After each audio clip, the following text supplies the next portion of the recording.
तो प्यारे बच्चों कैसे हम, आइए शुरू करते हैं बेटा आज का नया चैप्टर। चैप्टर का नाम है एम्प्लॉयमेंट, यानी कि रोजगार, जिसका भारत में बड़ा ही समस्या का ठीक है। चलिए तो चलिए शुरू करते हैं। सबसे पहले बात करते हैं वर्कर कौन होता है। बेटा जब हम वर्कर वर्ड बोलते हैं तो दिमाग में आता है बच्चों के कि ये वो व्यक्ति होता होगा जो कहीं नौकरी पेशा करता है। नहीं, ऐसा नहीं है बेटा। वर्कर वो हर व्यक्ति है जो किसी प्रोडक्शन एक्टिविटी में एंगेज्ड है। जैसे मैं भी आपके अंदर स्किल्स ऐड कर रहा हूं, मैं भी एक प्रोडक्टिव काम कर रहा हूं, इससे मैं भी पैसा कमा रहा हूं। I am also a worker. Ambani भी वर्कर है, ध्यान रखना, और एक चपरासी भी वर्कर है।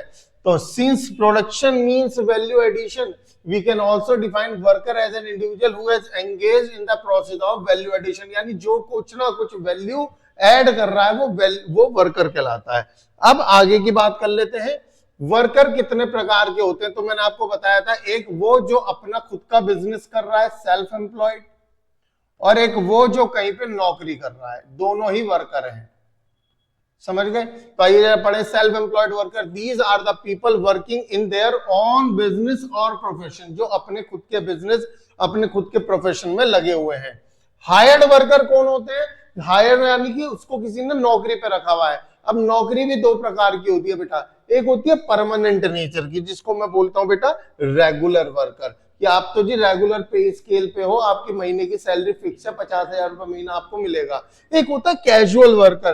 कैजुअल वर्कर कौन होते हैं? दिहाड़ी मजदूर। जब काम होगा बुला लेंगे, जब काम नहीं होगा भेज देंगे, जितना काम करेगा उतने के पैसे मिल जाएंगे। लेकिन इसके साथ ऐसा नहीं है, इसके तो महीने की सैलरी फिक्स है। चाहे काम तू कितना भी कर, कितना भी मत कर, कितना भी हम तुझसे करवाएं, कितना भी ना करवाएं, तेरी सैलरी क्या है बेटा? फिक्स है। ठीक है, ओके सर जी।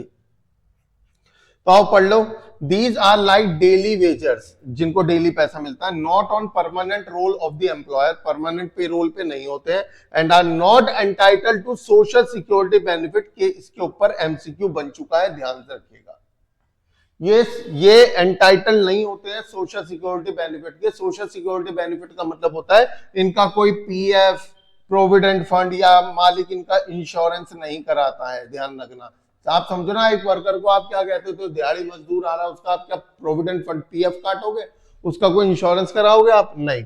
इनको ये परमानेंट पे रोल पे होते हैं और इनको सोशल सिक्योरिटी बेनिफिट दिए जाते हैं बेटा, समझिए, यानी इनका ईएसआई, पीएफ, इंश्योरेंस, ये सब होता है। अब इसके बाद आ जाता है बेटा labour supply and labour force. Important topic है। लेबर सप्लाई और लेबर फोर्स में क्या फर्क है? बहुत सारी चीज आ रही है, labour supply, labour force, workforce, unemployment, participation rate. इसमें ये दोनों बहुत ज्यादा ध्यान से आप सुनिएगा। लेबर सप्लाई का मतलब क्या है कि एक व्यक्ति कितने घंटे काम करने को तैयार है at a particular wage rate. यानी अगर आप उसको 1,000 रुपए देते हो, 1,000 रुपए देते हो, तो वो कहता है बाबूजी अगर आप 1,000 रुपए दोगे तो मैं आपके लिए दिन भर 6 घंटे काम कर लूंगा।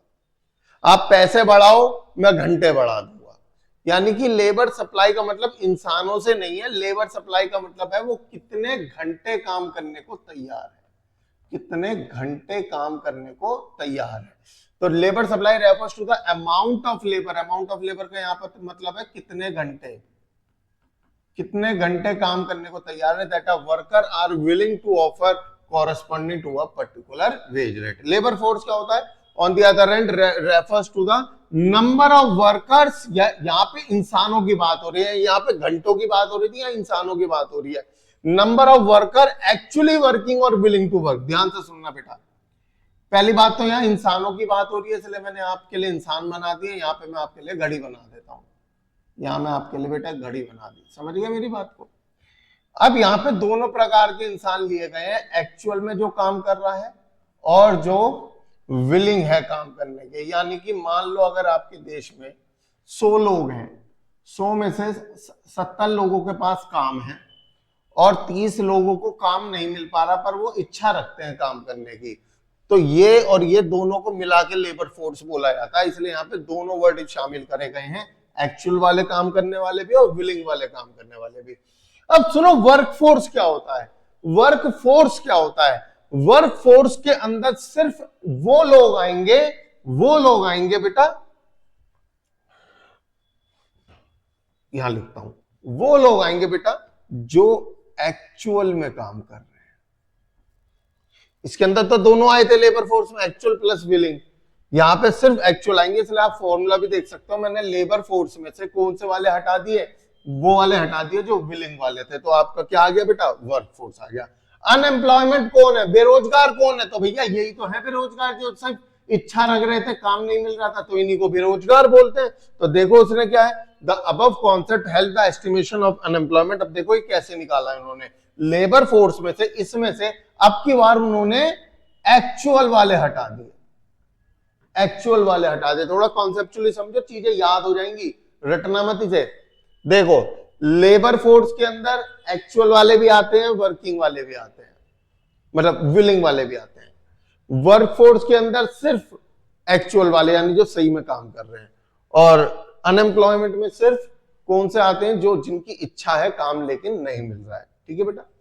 उसके बाद में रेट ऑफ अनएम्प्लॉयमेंट, यानी बेरोजगारी कितनी है आपके देश में, परसेंटेज वाइज बताओ। तो सिंपल सा नियम है, नंबर ऑफ पर्सन अनएम्प्लॉयड, आपके देश में जितने लोग बेरोजगार हैं, divide by size of labour force. यानी मान लो लेबर फोर्स हमारी 100 थी, 100 ही लिया था पिछले स्लाइड में भी मैंने, जिसमें से 70 लोगों को काम मिल गया, 30 को नहीं मिला।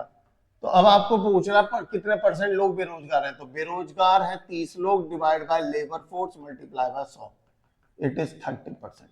यानी आप कहोगे हमारे देश में 30% लोग बेरोजगार हैं। उसके बाद आ गया हमारा पार्टिसिपेशन रेट। पार्टिसिपेशन रेट का मतलब हो गया जितने लोग काम कर रहे हैं पूरी पॉपुलेशन में, टोटल पॉपुलेशन में कितने लोग काम कर रहे हैं, टोटल वर्कफोर्स। यानी कि मान लो आपके देश की पॉपुलेशन 200 है, जिसमें से अभी सिर्फ 70 लोग ही काम कर रहे हैं, तो आप पार्टिसिपेशन आपके देश का है 70 डिवाइड बाय 200 मल्टीप्लाई बाय 100। आप ज्यादा कुछ मत करना, आप बस फॉर्मूला याद रखना, पेपर में फॉर्मूले अक्सर पूछ लिए जाते हैं। पार्टिसिपेशन रेट का फॉर्मूला है टोटल वर्कफोर्स, यानी जो लोग सही में काम कर रहे हैं, divide by total population multiply by 100। ये फॉर्मूला आपको याद रखना है। एक पेपर में सवाल पूछ लेता है कि लेबर सप्लाई और लेबर फोर्स को लेकर के कि आप किसको बढ़ा सकते हो, किसको घटा सकते हो। देखो सवाल ऐसे आता है, बताओ लेबर सप्लाई बढ़ाई जा सकती है, लेबर सप्लाई बढ़ाई जा सकती है बिना नंबर ऑफ वर्कर को बढ़ाए। बोलो सही है या गलत है? सब बिल्कुल सही है। लेबर सप्लाई का मतलब इंसानों से होता ही नहीं है, लेबर सप्लाई का तो मतलब घंटों से होता है। घंटे काम करने वाले घंटे बढ़ाए जा सकते हैं बिना वर्कर को बढ़ाए। उसको आप 500 रुपए फालतू दो, वो ज्यादा देर काम कर लेगा आपके लिए। लेकिन लेबर फोर्स को बिना लोगों के बढ़ाए घटाए, बढ़ाया या घटाया नहीं जा सकता। ये पेपर में सवाल बन जाता है, आप इसको थोड़ा सा ध्यान रखेंगे। आगे बढ़ते हैं। वाई इज एक क्वेश्चन आता है, देख मैं अब आपको थोड़ा सा नॉलेज दे दूं, पढ़ने के जा रहे हैं। एक ये क्वेश्चन बड़ा इंपॉर्टेंट है, ये क्वेश्चन बहुत इंपॉर्टेंट है। सवाल घुमा फिरा के कुछ भी आ जाए, आपको जवाब ये लिखना है। सवाल क्या आता है, वो ऐसे आता है कि आपके देश के अंदर काम करने वाली महिलाओं की संख्या कम क्यों है, काम करने वाली महिलाओं की संख्या कम क्यों है, और जो है मान लो 50 महिलाएं टोटल काम कर भी रही हैं, उसमें से 40 गांव की होती है, 10 शहर की होती है, यानी शहर वाली कम क्यों है। दो सवाल बोले मैंने। पहला सवाल, आपके देश में ओवरऑल महिलाएं कम काम क्यों करती हैं, और जितनी भी करती हैं उसमें महिलाएं गांव की ज्यादा होती है, शहर की कम होती है, ऐसा क्यों। ये सवाल बन जाता है पेपर के लिए, बहुत इंपॉर्टेंट। तो सबसे पहले इसका रीजन है, ध्यान से सुनना, इसके मैंने आपके सामने 3 पॉइंट बनाए हैं। देखिए पहला पॉइंट है रूरल प्लस अर्बन, दोनों गांव की, दोनों महिलाओं के लिए। दूसरा पॉइंट है बेटा सिर्फ शहर की महिलाओं के लिए, और तीसरा पॉइंट है बेटा गांव की महिला के लिए। ऐसे याद रखना। तो दोनों के लिए क्या कॉमन बात है, दोनों के लिए कॉमन बात यह है कि female education in India is still a far cry, अभी भी ये बहुत दूर है, इंप्लाइंग लो अपॉर्चुनिटी फॉर जॉब्स, जिससे उनको जॉब कम मिलती है। तो दोनों के लिए लागू हो गया। अब बात कर लेते हैं शहर की महिला कम काम क्यों करती हैं।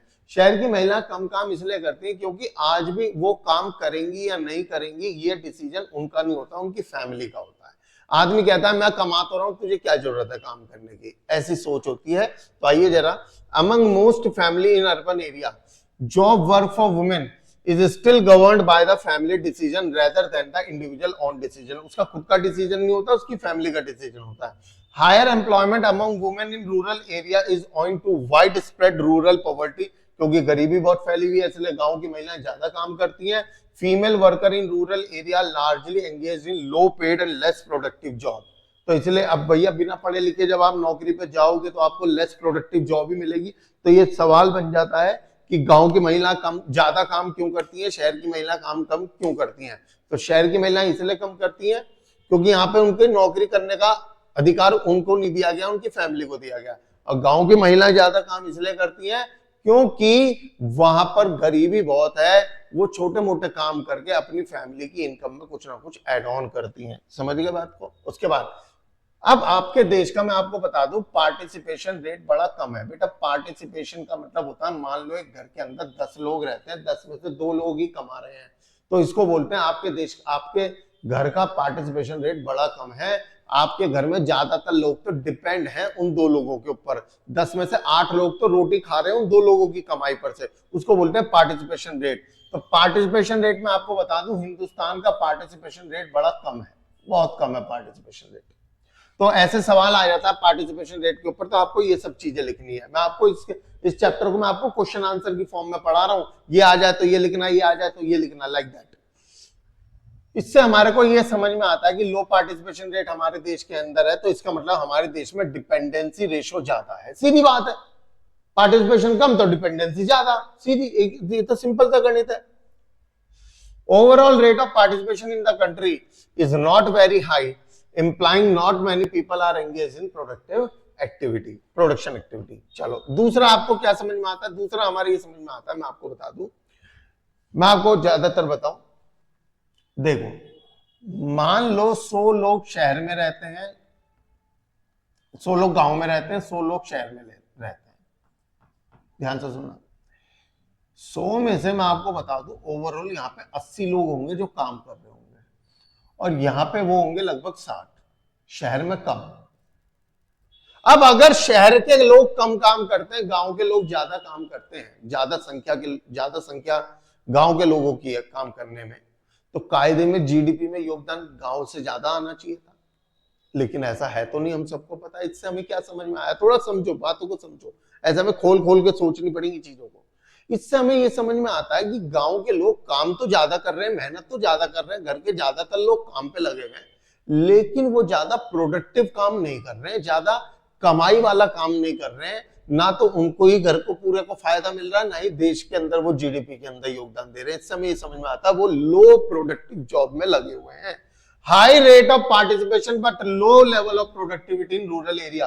रूरल एरिया में पार्टिसिपेशन ज्यादा है, वहां के लोग ज्यादा काम करते हैं एज कंपेयर टू शहर, लेकिन वहां की प्रोडक्टिविटी बड़ी कम है। Rate of participation is higher in rural area compared with urban area, implying that larger percentage of population is engaged in production area in production activity in rural. But given the fact that contribution of rural economy to GDP is lower than that of urban economy, मतलब शहर से उनकी participation, शहर से GDP ज्यादा योगदान दिया जाता है एज कंपेयर टू गांव। High rate of participation rural area only low to low productivity. इससे हमें यह समझ में आता है कि वहां के लोग ज्यादा काम में तो लगे हुए संख्या वाइज, लेकिन वो प्रोडक्टिव काम में नहीं लगे हुए। उसके बाद high rate of participation of women in rural area. Rural area में भी वुमेन जो है ज्यादा काम करती है, मैंने अभी थोड़ी देर पहले बताया था। उसका सीधा सा कारण है, एक तो बेटा पॉवर्टी है, गरीबी है। गरीबी उनको मजबूर करती है कि आप पढ़ाई लिखाई छोड़ो और अपनी नौकरी पे ज्यादा, मतलब काम धंधों पे ज्यादा ध्यान दो। अब जब आपकी एम्प्लॉयमेंट प्रायोरिटी होगी, एजुकेशन प्रायोरिटी नहीं होगी, तो बेटा ऐसा तो है नहीं आपको अफसर वाली जॉब मिल जाएगी, हाई पेड जॉब मिल जाएगी। तो सीधी बात है, आपको जो होता है वो employment is priority. Women tend to seek employment at an early age, वो जल्दी एज में काम पे लग जाती हैं। Entry job without education lead to few productive job and low wage rate. उनको बड़ा ही सस्ते मंदे काम करने पड़ते हैं बेचारियों को, क्या करें, पढ़ाई लिखाई नहीं करी होती ना इस चक्कर में, इसलिए घर वाले भी कहते हैं बेटा पढ़ लिख लो। उसके बाद में एक ये सवाल बन जाता है कि बताइए सेल्फ एम्प्लॉयमेंट यानी खुद का रोजगार करने वाले गांव में ज्यादा होते हैं, रूरल एरिया में ज्यादा होते हैं, किसके मुकाबले? Self employment in urban area. ऐसा क्यों? यानी ऐसा क्यों कि शहर का आदमी ज्यादा अपना सेल्फ एम्प्लॉयमेंट में नहीं लगा हुआ, नौकरी पेशे में लगा हुआ है, जबकि गांव के लोग कहते हैं ना ना हम ना कर रहे नौकरी, हम तो अपना काम में लगे रहेंगे। ऐसा क्यों होता है? तो उसका सबसे पहला मैं गांव वाले पे गया, मैं कहा गांव वाले भैया इधर आओ, मैं कहा भैया तुम अपना काम, तुम और नौकरी वोकरी क्यों नहीं करते, अपने खेतों पे क्यों लगे रहते हो, अपनी नौकरी अपने काम पे ज्यादा ध्यान देते हो आप, ऐसा क्यों? उन्होंने कहा देखो जी ऐसा है, मेरी बात सुनो, जो शहर के लोग हैं वो जो है स्किल्ड जॉब, एक मिनट हो ऐसे नहीं पढ़ेंगे, ये वाला पढ़ेंगे पहले। तो हमने पहले गांव के लोग से बात करी थी ना, गांव वाले से। In rural area non farm job opportunities are limited. वहां पर नॉन फार्म जॉब अपॉर्चुनिटी है ही नहीं, फार्मिंग अपॉर्चुनिटी है बस। तो वो कहते हैं भाई जब फार्मिंग ही करनी है तो अपने खेत पे करेंगे। Accordingly people generally do not show preference to acquire skill and training for non farm occupation. इसलिए वो कहते हैं हम जब हमें पता है यहाँ पे वो अपॉर्चुनिटी है ही नहीं खेती के अलावा, तो मैं दूसरी चीज सीखूं ही क्यों? और जब आपने सीखी ही नहीं है, सीधी सी बात है, जब आपने सीखी नहीं है तो आपको तो मजबूरी है ना खेती करनी। तो they prefer to stay on family farm and field as self employed. तो वो अपनी फैमिली फार्म पे रहते हैं, उसी में अपना जीवन चलाते हैं। लेकिन जो शहर का इंसान होता है वो स्किल्ड जॉब की तरफ ध्यान देता है, क्योंकि शहर के अंदर अपॉर्चुनिटी होती है ना, उसको ऑफिस में, फैक्ट्रीज में ये सब जॉब मिल जाती है। Family farm are most attractive means of, अच्छा रूरल एरिया की बात कर दी कि उनके लिए फैमिली फार्म ज्यादा अट्रैक्टिव मींस होता है। तो आपको ये कैसे लिखना है? हमारे को ऐसे लिखना है कि अर्बन एरिया के अंदर वो ज्यादातर नौकरी वगैरह पे ध्यान देते हैं, स्किल्ड जॉब पे ध्यान देते हैं, लेकिन गांव के लोग जो है सिर्फ अपनी खेती बाड़ी पे ध्यान देते हैं। अब हमने उनसे पूछा, मैंने कहा भाई ऐसा क्यों, तुम अपनी खेती बाड़ी पे ध्यान ज्यादा क्यों देते हो? तो कहते हैं हमारे गांव के अंदर या किसी भी गांव के अंदर non farm job opportunity available है ही नहीं। जब अपॉर्चुनिटी अवेलेबल ही नहीं है तो हम दूसरे काम सीखने कभी गए नहीं, और जब हम गए नहीं तो हमारे को कोई और काम आता नहीं है, इस वजह से हम अपने खेतों पे ही खेती करते हैं। ऐसे कहानी की तरह याद करोगे तो पॉइंट याद हो जाएंगे। उसके बाद में आपके सामने ये थोड़ा सा ब्लर हो रहा है, एक सेकेंड, थोड़ा सा ब्लर हो रहा है, वैसे मैं आपको बता दूं ये समझ नहीं आएगा आपको। चल मैं दूसरे तरीके से समझाता हूं। देखो ये जो आपको बड़ा एरिया दिख रहा है दिस इज प्राइमरी सेक्टर, फिर ये ब्लू वाला जो है ये सेकेंडरी सेक्टर है, और ये जो है वो सर्विस सेक्टर है। ठीक, आप देखो तो बस इतना देख लो कि प्राइमरी सेक्टर बहुत बड़ा है, यानी लोग अभी भी एग्रीकल्चर में काफी लगे हुए हैं। अब आप पढ़ो, अब आपके समझ में आएगा।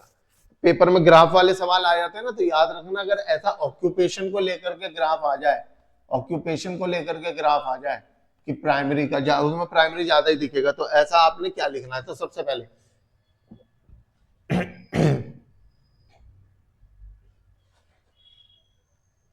A large segment of workforce continue to depend on primary activity to make a living.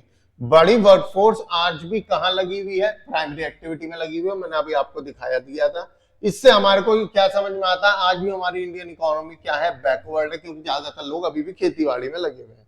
दूसरा, greater employment in primary sector reveal that secondary and tertiary sector have failed to generate ample job opportunity. पहला देखो, मेरी बात सुनो, याद कैसे होगा? पहला पॉइंट ये बता रहा है कि आपकी इंडियन इकोनॉमी बैकवर्ड है क्योंकि ज्यादातर लोग प्राइमरी सेक्टर में लगे हुए हैं।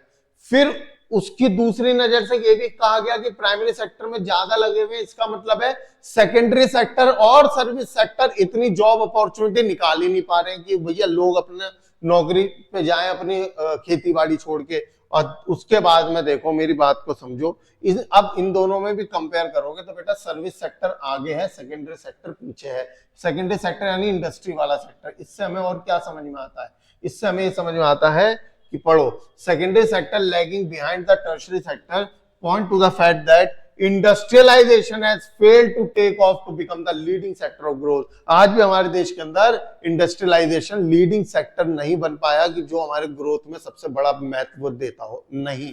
तो 3 पॉइंट कैसे याद होंगे? देखिए, शुरू के 2 पॉइंट तो उन्होंने प्राइमरी सेक्टर को पकड़ के बोला है कि प्राइमरी सेक्टर ज्यादा आ गया, इसका मतलब आपकी इंडियन इकोनॉमी बैकवर्ड है। दूसरा, प्राइमरी सेक्टर आ गया, इसका मतलब है आपकी सेकेंडरी और टर्शियरी सेक्टर जॉब नहीं निकाल पा रही इतनी कि लोग अपना फार्मिंग छोड़ सकें। तीसरा पॉइंट में सेकेंडरी और टर्शरी यानी सेकेंडरी और सर्विस सेक्टर को आपस में कंपेयर करके बताया कि आज भी हमारा secondary sector leading role play नहीं कर पा रहा है। ठीक है, उसके बाद में नेक्स्ट हमारे सामने मैं आपको बता देता हूं बेटा, कोई बात नहीं, अभी इन टेक्नीशियन की तो अभी तो मैं सेटिंग बैठाऊंगा, रुक जाओ। अर्बन वर्कफोर्स और एक है रूरल वर्कफोर्स, समझ गए। आप यहां देखिए, ये जो ग्रीन एरिया है, ये मैं आपको बता दूं सबसे बड़ा एरिया है वो सर्विस सेक्टर है, ऐसा समझ लो। गांव में शहर में सर्विस सेक्टर सबसे ज्यादा, यानी लोग सर्विस सेक्टर में ज्यादा लगे हुए हैं। दूसरा आपका ये है सेकेंडरी सेक्टर,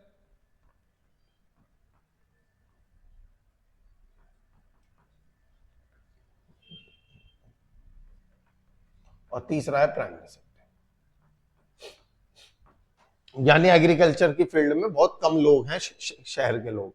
अब गांव की बात कर ले तो आपको समझ में आ ही रहा होगा, ये जो येलो वाला ये प्राइमरी सेक्टर होगा, ऑफ कोर्स यहाँ पे खेतीबाड़ी में लोग ज्यादा लगे हुए हैं। सेकंड है हमारा इंडस्ट्रियल सेक्टर और थर्ड है हमारा सर्विस सेक्टर। अगर आप दोनों में देखें सबसे हाई वेटेज किसकी है, शहर में सबसे हाई वेटेज सर्विस सेक्टर की है और गांव में सबसे हाई वेटेज प्राइमरी सेक्टर की है। तो आइए अब इस बात को दिमाग में रखते हुए पढ़ते हैं। In India trade, commerce, banking, insurance, health, ये सब बेटा सर्विसेज ही तो होती हैं। Education, tourism related services are developing faster than manufacturing and allied production activities. हमारे देश के अंदर ये सर्विसेज बहुत ज्यादा बढ़ती जा रही है, आपको पता ही है, इसमें कोई दो राय नहीं है। हमारे देश के अंदर ना सर्विस सेक्टर बहुत स्ट्रॉन्ग है बेटा। आप देखो विदेशों से इतने लोग आते हैं घूमने के लिए हमारे टूरिज्म का मजा लेने के लिए, है ना। बहुत सारे लोग हैं जो विदेश से यहाँ पे आते हैं अपना हार्ट की सर्जरी कराने के लिए, यहाँ सस्ती होती है, हमारा मेडिकल, हमारा हेल्थ। तो कहने का मतलब है ये जो है ना बहुत ज्यादा अच्छा मूव कर रहा है, बहुत फास्ट मूव कर रहा है। किसके मुकाबले? मैन्युफैक्चरिंग यानी सेकेंडरी सेक्टर के मुकाबले। ये तो ओवरऑल इंडिया के बारे में बात कर दी उन्होंने, ओवरऑल पूरे इंडिया के बारे में, ओवरऑल पूरी इंडिया के बारे में। अब आगे, this may largely be explained in terms of globalization of economy. Beside fact that people in urban area are becoming increasingly conscious of their quality of life. आपको समझ में आना चाहिए शहरों में सर्विस सेक्टर ज्यादा आगे क्यों है, क्योंकि शहर का आदमी अपनी क्वालिटी ऑफ लाइफ जीना चाहता है। सर क्या मतलब, सर दोबारा समझाओ। जैसे एग्जांपल बताता हूँ, आपने देखा होगा आजकल वो ऐप चल रही है अर्बन कंपनी है ना, वो जो साफ सफाई के लिए। गांव में तो कोई नहीं बुलाता होगा उनको, शहर में खूब बुलाते हैं। शहर के अंदर सर्विस ज्यादा ली जाती है क्योंकि लोग अपनी यहाँ पे क्वालिटी ऑफ लाइफ जीना चाहते हैं ना भाई। घर के अंदर घुसे तो घर साफ सुथरा दिखना चाहिए, क्वालिटी ऑफ लाइफ चाहते हैं। तो इसीलिए शहर के अंदर सर्विस सेक्टर ज्यादा है अच्छा, spending bulk of their income on a variety of services, इसलिए वो अपनी इनकम का बड़ा पोर्शन सर्विसेज पे खर्च करते हैं। There is significant lack of non farm job opportunity in rural area. अब उन्होंने रूरल की बात कर दी कि देखो यहाँ पे पहले पॉइंट में ये बताया गया है, इस वाले पॉइंट में ये बताया गया है अर्बन एरिया के अंदर लोग सर्विस सेक्टर में ज्यादा आगे क्यों है, सर्विस सेक्टर आगे क्यों है। ठीक है, इस वाले पॉइंट में बताया गया है रूरल सेक्टर, रूरल एरिया के अंदर लोग प्राइमरी सेक्टर में आगे क्यों है। तो रीजन वही है, प्राइमरी सेक्टर में आगे बार बार एक ही बात बोल रहा है कि भैया ऐसा वहां यहाँ पे non farm job opportunity available नहीं होती है, इसलिए वो कोई और काम नहीं करते हैं, जिसकी वजह से उनको कहीं और रोजगार नहीं मिलता है बेटा। ठीक है, उसके बाद हम ये आ गया जॉबलेस ग्रोथ। क्या होता है बेटा? जॉबलेस ग्रोथ का मतलब होता है जब आपकी देश की जीडीपी तो बढ़ रही हो, देश की जीडीपी तो बढ़ रही हो पर एम्प्लॉयमेंट बढ़ ना रहा हो। ये क्यों हो रहा है?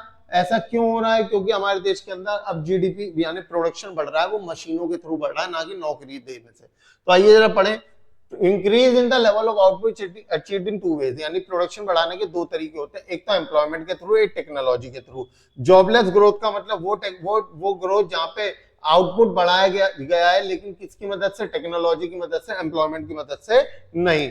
Jobless growth lead to chronic unemployment even when there is a rise in GDP. कहने का मतलब जीडीपी तो बढ़ रहा है लेकिन देश के अंदर बेरोजगारी कम नहीं हो रही है। अब ऐसा क्यों हो रहा है कि हम टेक्नोलॉजी पे ज्यादा भरोसा कर रहे हैं, एम्प्लॉयमेंट पे कम भरोसा कर रहे हैं, यानी कि हम रोजगार नहीं दे रहे हैं, मशीनों से काम ज्यादा करवा रहे हैं। बेटा ये हमारी मजबूरी है, क्योंकि हमारे देश की जो ग्रोथ है ना, वो मल्टीनेशनल कंपनीज के थ्रू है, और एमएनसी यानी बाहर की कंपनी टेक्नोलॉजी लेकर आती है और हमें उनकी माननी पड़ेगी बेटे। तो इस वजह से हमारा देश टेक्नोलॉजी पे भरोसा कर रहा है, ना कि एम्प्लॉयमेंट में। तो मैं हल्का सा बता देता हूं, our growth process is being increasingly hijacked by MNCs. MNCs ने हाईजैक कर लिया है, जिसकी वजह से हमारे को उन्हीं की माननी पड़ेगी, और वो ज्यादातर किस पे डिपेंड होते हैं बेटा, टेक्नोलॉजी पे ज्यादा बिलीव करते हैं रेदर देन मैन पावर।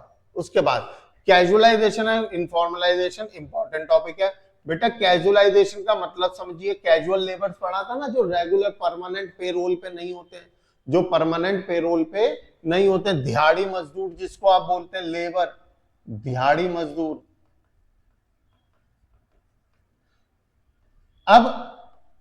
अब कैजुअलाइजेशन का मतलब क्या है कि ज्यादातर लोग अब दिहाड़ी मजदूरी की तरफ ज्यादा जा रहे हैं, ना कि परमानेंट नौकरी पे लग रहे हैं। सर उनको मजा आ रहा है दिहाड़ी मजदूरी करने में? नहीं। ऐसा क्यों हो रहा है, ये रीजन पूछ लिया जाता है। तो आइए जरा पहले पढ़ें।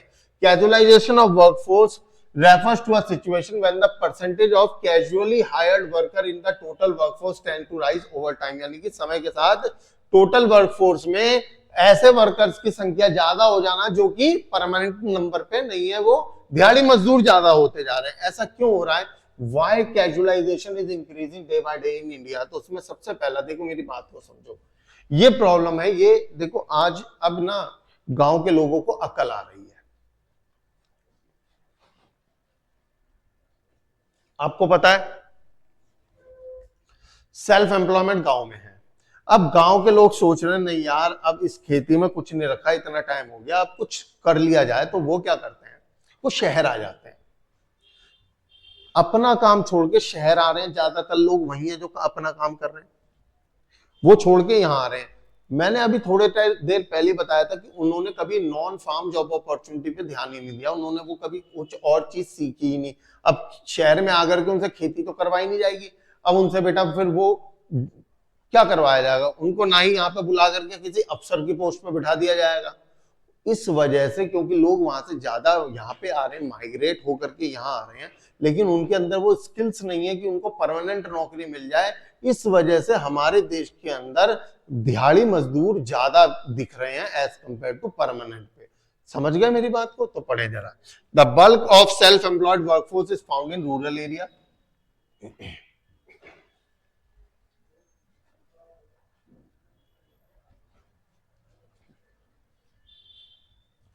People work on their farm and field not because everybody is gainfully employed, because everybody is contributing to output, but simply because many of them are not getting job from। कहने का मतलब है इस वाले पॉइंट के अंदर ये कह रहा है कि वहां के लोग ज्यादातर अपनी नौकरी, अपनी खेती पे इसलिए लगे हुए हैं क्योंकि उनके पास और कोई अपॉर्चुनिटी अवेलेबल नहीं है। ये अपने लिए, अपने खेत पे नाम मात्र के लिए लगे हुए हैं, नेम से फायदा नहीं है। समझ गए? उसके बाद taking a chance for opportunity, these marginal farmer tend to migrate to urban area. ये है मेन लाइन। वो अब शहर आ गए, तो हुआ क्या, उनको नौकरी नहीं मिल रही है, उनको बस एक कैजुअल यानी दिहाड़ी मजदूरों वाले काम करने पड़ रहे हैं, ना कि उनको परमानेंट नौकरी मिल रही है। ठीक है बेटा? और ये ऑब्वियस सी बात है, कैसे मिल जाएगी। उसके बाद आता है बेटा इनफॉर्मलाइजेशन। देखो बेटा दो सेक्टर होते हैं, एक होता है फॉर्मल सेक्टर, ठीक है, और एक होता है बेटा इनफॉर्मल सेक्टर। फॉर्मल सेक्टर और इनफॉर्मल सेक्टर, ठीक है। एक मिनट,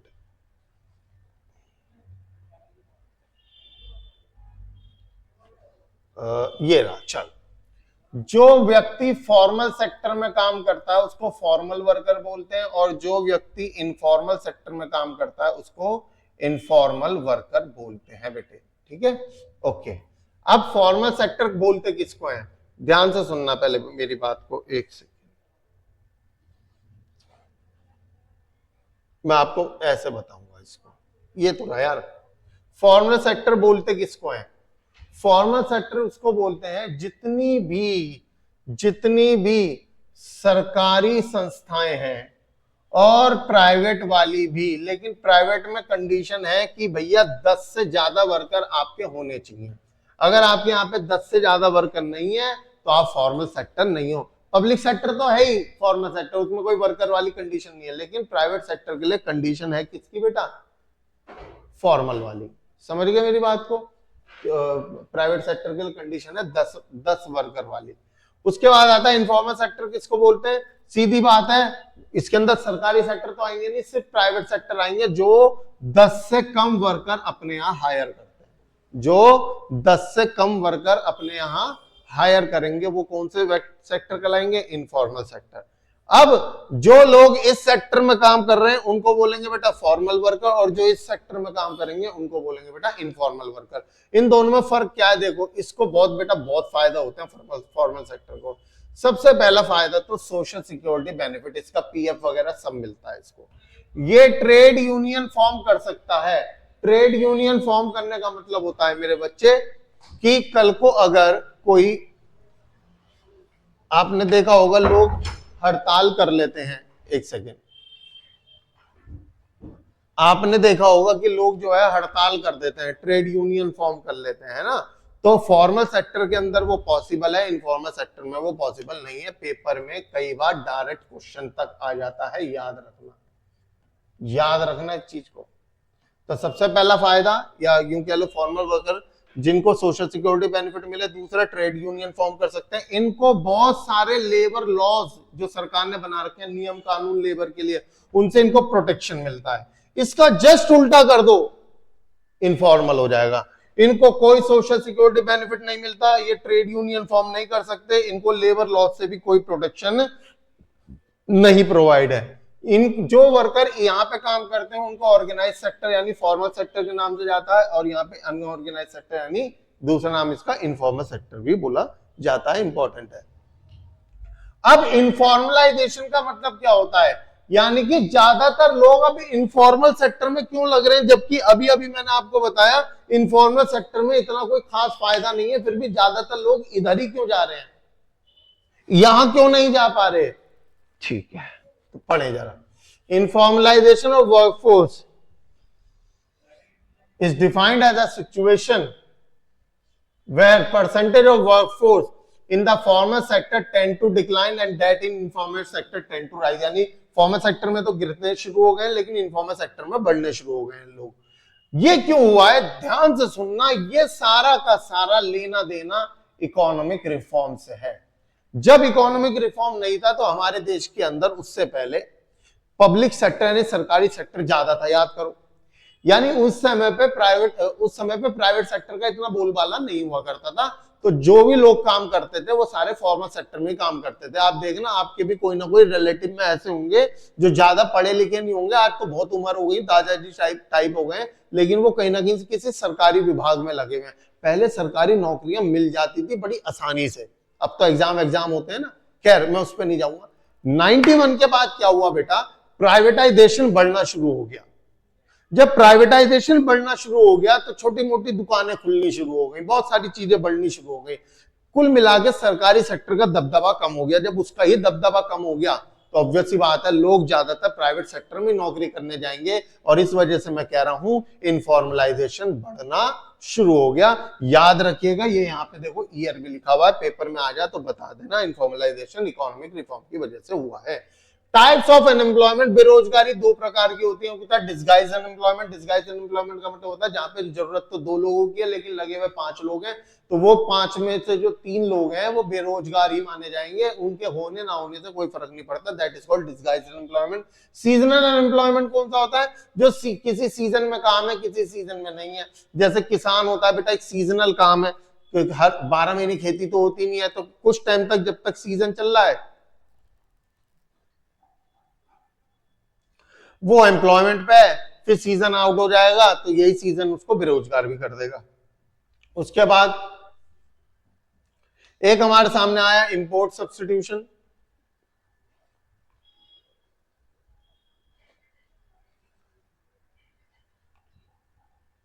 इस स्लाइड यहां क्यों नहीं है?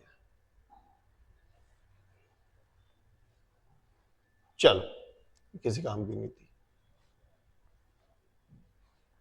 चलो ये अब ये आ जाता है causes of unemployment in India. India में बेरोजगारी के कारण क्या है? तो सबसे पहला है हमारे देश की इकोनॉमिक ग्रोथ स्लो है, उसको छोड़ो, प्रॉब्लम ये सबसे बड़ी है।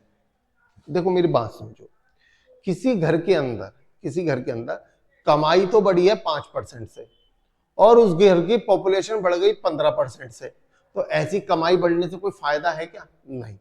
कमाई अगर तेजी से बढ़ रही होती है कि पॉपुलेशन उस घर की बढ़ रही है 15% से लेकिन कमाई बढ़ रही है 50% से, तब तो आप कहते हैं हाँ जी कोई दिक्कत नहीं, पॉपुलेशन बढ़ा लो।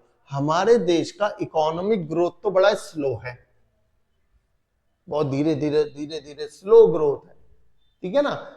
लेकिन हमारे देश की जो पॉपुलेशन है उसकी स्पीड बड़ी तेज है बढ़ने की, इतने मरते नहीं जितना जिंदा हो जाते हैं, है ना बेटा। फिर एक ये बहुत इंपॉर्टेंट है, एग्रीकल्चर एक सीजनल ऑक्यूपेशन है। आज भी हमारे देश के अंदर बहुत सारे लोग खेती बाड़ी में लगे हुए हैं। खेती बाड़ी एक सीजनल काम है, पूरे 12 महीने का काम नहीं है, यानी कि एक समय वो आता है पूरे 12 महीने में जिसमें पॉपुलेशन का एक बड़ा वर्ग बेरोजगार हो जाता है, और वो इस वजह से क्योंकि लोग अभी भी कहां लगे हुए हैं? एग्रीकल्चर में। फिर आता है जॉइंट फैमिली सिस्टम। ये ज्यादातर आप हिंदुओं में देखोगे जॉइंट फैमिली सिस्टम, या हिंदुओं में क्या हर जगह दिखता है कि बच्चा पैदा हुआ और पापा की चाचा की एक जॉइंट दुकान है तो बच्चा ऑटोमेटिक उसका मालिक बन जाता है कि जी कुछ नहीं होगा तो दुकान पे तो बैठ ही जाएगा। तो क्या होगा बेटा, एक ही दुकान है, उस पर आप लोड पे लोड डाले जा रहे हो, लोड पे लोड डाले जा रहे हो, उसके होना ना होना बराबर ही है उस बच्चे का उस दुकान पे। उसको डिसगाइज्ड एम्प्लॉयमेंट भी बोलते हैं। तो ये जॉइंट फैमिली की वजह से आता है। उसके बाद decay of cottage and small industries. हमारे देश के अंदर छोटी छोटी इंडस्ट्री खत्म हो गई है।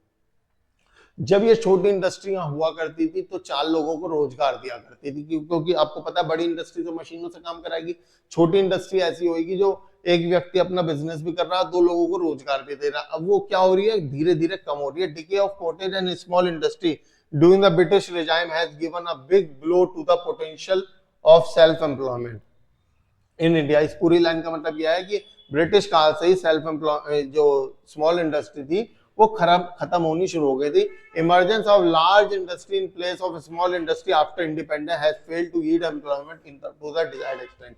आजादी के बाद भी हमने करा क्या? आपको पता ही है, शुरू में तो हमने स्मॉल स्केल इंडस्ट्री पे ध्यान दिया था, बाद में रिफॉर्म्स वगैरह आए, स्मॉल स्केल इंडस्ट्री की सब हक छीन लिए गए, उनके जो एरिया उनके लिए रिजर्व कर रखा था उन्हें छीन लिया गया कि ना आप तो कोई भी इसमें काम कर सकता है। पिछले चैप्टर की बातें हैं सारी की सारी। तो हुआ क्या? ज्यादातर इंडस्ट्री अब बड़ी इंडस्ट्री के चल रही हैं, और बड़ी इंडस्ट्री नौकरी नहीं देती है। बड़ी इंडस्ट्री में काम किसके थ्रू होता है बेटा? मशीनों के थ्रू, रोबोटिक काम होते हैं। तो ठीक है बेटा, तो बच्चों ये चैप्टर हमारा इतना ही है, एम्प्लॉयमेंट चैप्टर। और हमारे इंडियन इको के सिर्फ 2 चैप्टर पेंडिंग है, जल्दी उसकी वीडियो अपलोड हो जाएगी, रिवाइज करते रहो। फिर हम करेंगे बेटा सारे के सारे इंपॉर्टेंट क्वेश्चन पेपर में, उसके इर्द गिर्द घूमेगा हमारा पेपर, ग्राफ वगैरह सारी चीजें कराऊंगा। मैक्रो इकोनॉमिक्स बहुत जल्दी शुरू कर दूंगा, उसके सारे न्यूमेरिकल्स कराऊंगा, सब कुछ मेरे पे छोड़ दो। तो मिलेंगे बच्चों आपको नेक्स्ट क्लास में। See you in the next class. Take care. Goodbye. Radhe Radhe बच्चों।